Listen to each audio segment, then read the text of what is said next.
Hello, this is Up. Today we're going to make a pocket. It's going to be a flat pocket and I've prepared a leather that's 0.7mm thick for this project. To attach the pocket we'll need a base panel, so I'm currently cutting out the base panel. Of course, this will vary depending on personal preferences, so just use this as a reference. I'm sharing this process with you so you can follow along. Next, I'll cut out the leather for the flat pocket. The size I'll be cutting is the actual size of the pocket I want to make. However, I'll cut a little larger than the intended size. This is just my preference.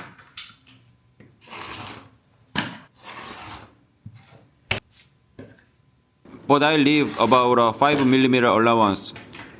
Since this pocket requires 2 layers, I'll cut 2 identical pieces.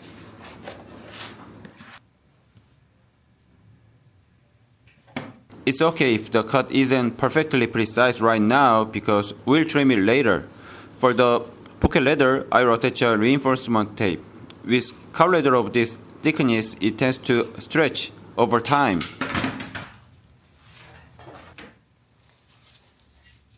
To prevent that, I will attach a non-stretch reinforcement tape to the inside of the leather.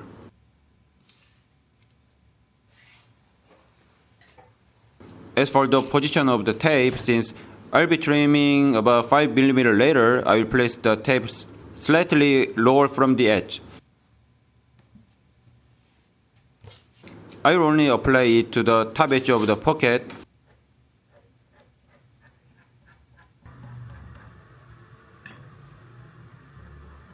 After that, I will bond the 2 layers of the leather together. Both pieces will be bonded.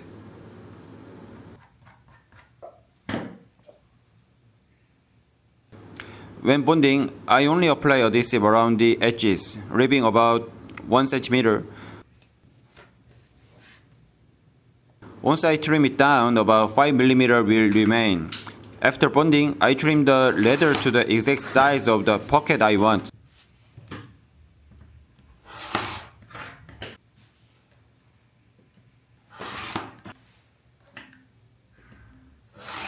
This will ensure the edges are clean and neat, which makes it easier to apply edge paint.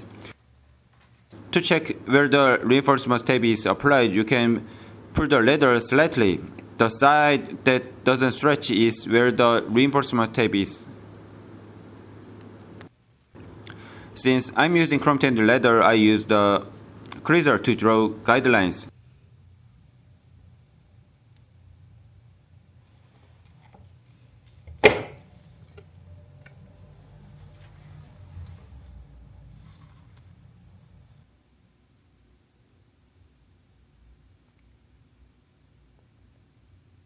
Then I punch the holes only along the top edge. Since I'll be stitching in a U shape, I leave 1 hole unpunched on each side to avoid overlapping the stitches.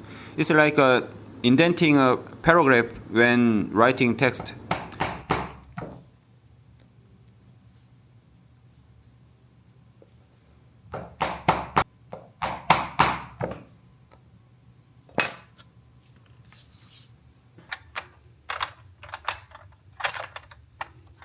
After punching the holes, I choose my thread and begin stitching along the top edge.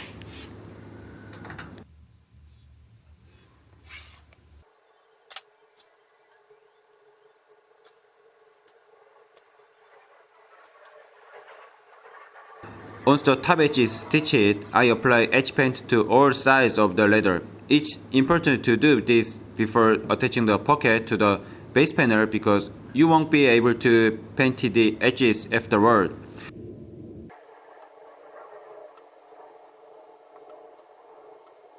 At this stage, the pocket is stitched only at the top and all 4 edges are painted. Next, I mark where the pocket will be attached to the base panel. I also apply reinforcement tape to the inside of the base panel at the same position. This is because I prefer making the structure sturdier by preventing any stretching. I mark the stitching line and attach reinforcement tape along that line. Afterward, when I stitch the pocket onto the base panel, it will be very durable.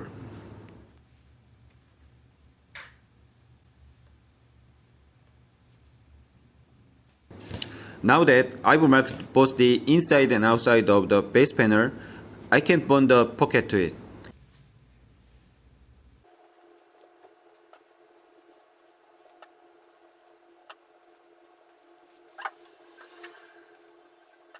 While you can attach it directly, I like to double check the placement to ensure accuracy.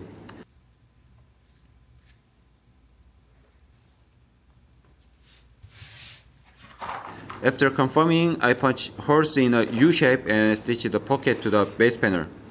This process isn't very complicated, so I didn't include it in the video. By following along, you should be able to see how it's done. The result is a strong and high quality pocket. The method I've shown is specifically for leather, which is why I used edge painting and cutting techniques. If you are working with fabric, you may need to finish the edges with seam allowances or other techniques. This project makes a pocket where every part you touch is leather. Don't forget to like and subscribe. I'll see you in the next video. Thank you.